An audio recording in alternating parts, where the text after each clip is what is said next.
নমস্কার, দর্পণ with Anjan YouTube চ্যানেলে আপনাদের স্বাগত।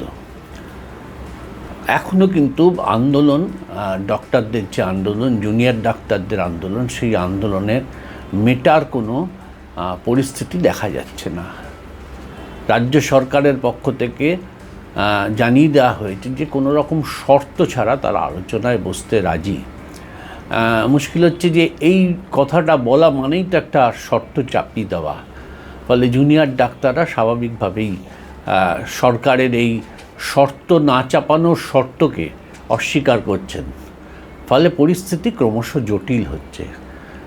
জুনিয়র ডাক্তাররা পরিষ্কার বলে দিয়েছেন যে তারা আলোচনা করবেন এবং পুরোটা লাইভে রেকর্ডিং করতে হবে এবং লাইভে যাতে দেখা যায়। অর্থাৎ রাজ্য সরকারের প্রতি যে কার্যত বিশ্বাস নেই। এক আলোচনা হবে, হয়তো পরবর্তী ক্ষেত্রে রাজ্য সরকার অন্য আলোচনা, নিজেদের মতন করে অন্য আলোচনার শর্ত মানুষের কাছে বলবেন। ফলে এই রকম একটা আবহাওয়া বা অবিশ্বাস্য পরিস্থিতির মধ্যে দাঁড়িয়ে কিন্তু এই মুহূর্তে দাঁড়িয়ে জুনিয়র ডাক্তারদের আন্দোলন এবং সরকারের মধ্যে একটা টালমাটাল পরিস্থিতি চলছে। স্বাভাবিকভাবে প্রশ্ন উঠেছে যে কি হবে, এবং সুপ্রিম কোর্ট ডাক্তারদের যোগ দেওয়ার ক্ষেত্রে, জুনিয়র ডাক্তারদের, আন্দোলনরত ডাক্তারদের যোগ দেওয়ার ক্ষেত্রে যে কথা বলেছেন, তারপরও দাঁড়িয়ে ডাক্তাররা কার্যত সুপ্রিম কোর্টের সেই বক্তব্যকে বুড়ো আঙুল দেখিয়ে তারা তাদের আন্দোলন চালিয়ে যাচ্ছেন। এবং রাজ্য সরকারও কার্যত কিছু করবার মতন জায়গায় নেই। সুপ্রিম কোর্ট রাজ্য সরকারকে অধিকার দিয়েছে যে তাদের বিরুদ্ধে ব্যবস্থা নেওয়ার, যদি নির্দিষ্ট সময়ের মধ্যে কাজে যোগদান না করেন। কিন্তু রাজ্য সরকারও জানে যে একজন জুনিয়র ডাক্তারকে যদি এই মুহূর্তে শাস্তি দেওয়া যায়, তাহলে গোটা রাজ্যের স্বাস্থ্য ব্যবস্থা কার্যত ভেঙে পড়বেন। কারণ জয়েন্ট প্ল্যাটফর্ম অফ ডক্টরসের থেকে ঘোষণা করে দেওয়া হয়েছে যে কোনো জুনিয়র ডাক্তার, আন্দোলনরত জুনিয়র ডাক্তার যদি শাস্তি পায়, তাহলে সারা পশ্চিমবঙ্গের সমস্ত সিনিয়র ডাক্তাররা ধর্মঘটে চলে যাবে। ফলে স্বাভাবিকভাবেই সরকার কার্যত কোণঠাসায় চলে গেছে। জুনিয়র ডাক্তারদের পরিষ্কার দাবি যে অপরাধীরা ঘুরে বেড়াচ্ছে, পুলিশ কমিশনার কেন পদত্যাগ করবেন না? এত বড় ঘটনা যেখানে পুলিশের ভূমিকা নিয়ে সুপ্রিম কোর্ট স্বয়ং প্রশ্ন তুলছে, এবং কেন স্বাস্থ্যমন্ত্রী পদত্যাগ করবেন না? ফলে একটা ঘটনা ঘটলে সাধারণত ক্ষেত্রে পুলিশ এবং সেই দপ্তরের মন্ত্রীর প্রতি একটা দোষারোপ হয় আন্দোলনকারীদের, এবং তারা তাদেরকে সরাতে চায়, পদত্যাগ করাতে চায়। আমরা রিজানুর কাণ্ডে দেখেছিলাম যে রাজ্যের কলকাতার পুলিশ কমিশনারকে পদত্যাগের অন্যতম দাবি করেছিল সেই সময় তৃণমূলের নেতারা, এবং সেই সময় যারা সরকারে ছিলেন তারা পুলিশ কমিশনারকে সরিয়েও দিয়েছিলেন। স্বাভাবিকভাবে প্রশ্ন আসছে, তাহলে এখানে কেন হবে না? এখন কেন হবে না এই উত্তর তো দেওয়া খুব মুশকিল। বর্তমান যারা সরকার চালান তৃণমূলের বা মমতা ব্যানার্জি, তারা মনে করেন তারা যা বলবেন মানুষ তা মানবেন। আসলে কার্যক্ষেত্র তো তা নয়। পরিস্থিতি অনেক বদলে যাচ্ছে, যত দিন যাচ্ছে পরিস্থিতি বদলে যাচ্ছেন, এবং সরকারের স্বরূপ বা মমতা ব্যানার্জির স্বরূপ আরও বেশি করে মানুষের সামনে চলে আসছে। ফলে মানুষের অভিজ্ঞতা ভালো নয়। যে ভাবনায় তারা 2011 সালে পরিবর্তন করে মমতা ব্যানার্জিকে এনেছিলেন, আজকের সেই মমতা ব্যানার্জির স্বরূপ সম্পর্কে নানা রকমের প্রশ্ন উঠছে। তাদের মনেও প্রশ্ন উঠছে যে কেন তারা এই পরিবর্তনে সঙ্গে তারা মদত দিয়েছিলেন বা ভোট দিয়েছিলেন। ফলে এই প্রশ্ন মানুষের মধ্যে উঠতে শুরু করেছে। ফলে একটা এরকম একটা জটিল পরিস্থিতি কিন্তু সৃষ্টি হয়ে গেছে আরজিকর কাণ্ড নিয়ে। একদিকে বিভিন্ন রাজনৈতিক দল বিভিন্ন কর্মসূচি করছেন, জুনিয়র ডাক্তারদের আন্দোলনের পাশে কার্যত মানুষ এসে দাঁড়িয়ে গেছে। অন্যান্য রাজনৈতিক দলের যারা আন্দোলন করছেন বা কর্মসূচি নিচ্ছেন বা অবস্থান করছেন সারা রাত ধরে, তাদের পাশেও মানুষ গিয়ে দাঁড়াচ্ছেন। ফলে সরকারপন্থী এবং সরকার সমর্থিতরা কার্যত দিশেহারা। কি করবেন, কোন পথে যাবেন?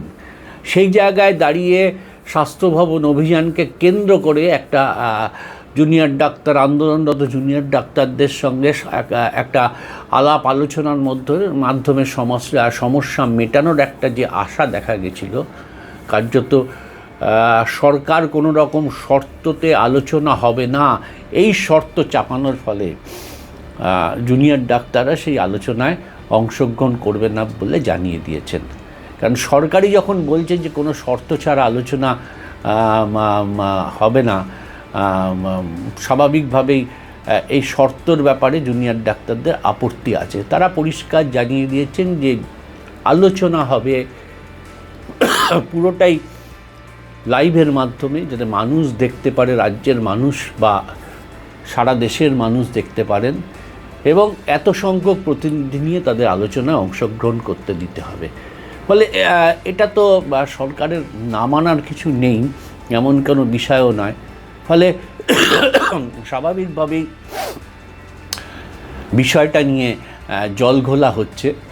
স্বাস্থ্য ভবনের সামনে জুনিয়র ডাক্তাররা রাস্তার ওপর বসে আছেন এবং যা পরিস্থিতি তারা সেখানেই থাকবেন। মানুষ যাচ্ছেন পয়সা খরচা করে, গাড়ি করে, বাসে করে, অটো করে মানুষ যাচ্ছেন শুধু জুনিয়র ডাক্তারদের এই রাতভর অবস্থানের পাশে দাঁড়ানোর জন্য।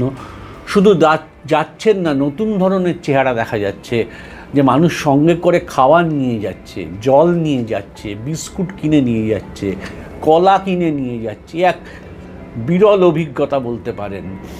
সেখানে দাঁড়িয়ে সরকারকে বোধহয় আরও বেশি নমনীয় হওয়ার প্রয়োজন, কিন্তু সরকার সে পথে হাঁটছেন না। জেদাজেদি করলে রাজ্যের ক্ষতি। সরকারের কাছে কোনো অপশন নেই এই মুহূর্তে দাঁড়িয়ে। সরকার শাস্তিমূলক ব্যবস্থা নিতে গেলে গোটা রাজ্যের স্বাস্থ্য পরিষেবা কার্যত ভেঙে পড়বে। সিনিয়র ডাক্তাররা হুমকি দিয়ে রেখে দিয়েছেন, তারা জানিয়ে দিয়েছেন আন্দোলনকারী কোনো ডাক্তারের ওপর যদি কোনো রকম সরকার ব্যবস্থা নেয় তাহলে সেক্ষেত্রে সমস্ত সরকারি হাসপাতালের সিনিয়র ডাক্তাররা তারা ধর্মঘটে চলে যাবেন। ফলে স্বাভাবিকভাবে এই রকম একটা চাপের মধ্যে দাঁড়িয়ে বোধহয় সরকারকে আরও নরম হওয়ার প্রয়োজন, এবং যে শর্তগুলো এতদিন ধরে আন্দোলনরত জুনিয়র ডাক্তাররা দাবি করছিলেন, পুলিশ কমিশনার থেকে সরানো থেকে স্বাস্থ্যমন্ত্রীকে সরানো, আমার মনে হয় যে এই ধরনের শর্তগুলোর মেনে নেওয়ার পর বোধহয় আলোচনার পরিবেশ একটা সৃষ্টি হবে। অহেতুক গায়ের জোর দেখিয়ে বোধহয় আলোচনা ঠিক পরিবেশ তৈরি হবে বলে মনে হচ্ছে না। সুপ্রিম কোর্ট এটাও জানিয়ে দিয়েছে পরিষ্কার ব্যাপারে তদন্তকারী সংস্থাকে, যেটা অনেক ক্ষেত্রে অনেকে গুলিয়ে ফেলছেন।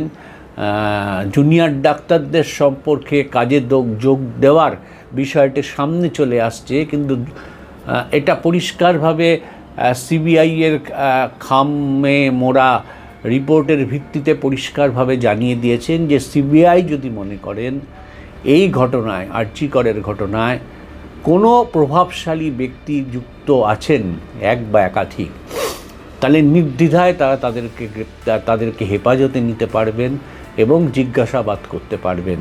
ফলে এইটা কিন্তু একটা মারাত্মক সুপ্রিম কোর্টের একটা বক্তব্য আছে, আদেশ আছে বলতে পারা যায় সিবিআইয়ের প্রতি। ফলে সিবিআই কোন পথে যাবে এখনও তা পরিষ্কার নয়। এই রকম একটা পরিস্থিতির মধ্যে কিন্তু আন্দোলন চলছে। কলকাতা শহরের বুকে দাঁড়িয়ে সর্বত্র প্রতিবাদ হচ্ছে, সেই প্রতিবাদ ক্রমশ গ্রামের দিকে ছড়াচ্ছে, শহরাঞ্চলে মিছিল বেরোচ্ছে, গ্রামে গ্রামে মিছিল বেরোচ্ছে।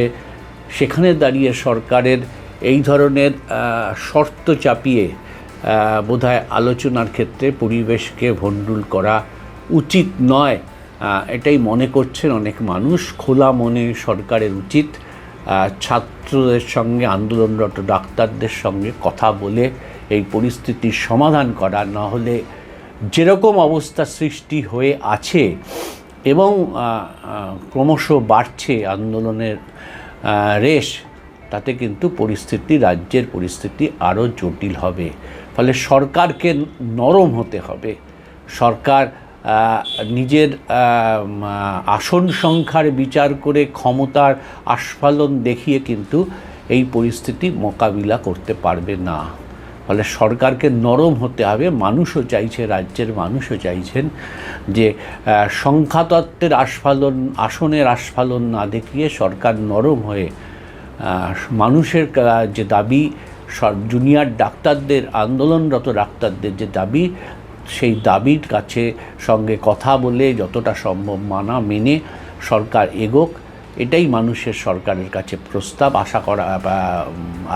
আশা করা যায় যে সরকার বিষয়টা নিয়ে ভাববেন এবং তাদের চিন্তা ভাবনার শুভবুদ্ধির উদয় হবে, এই প্রত্যাশাই রইল।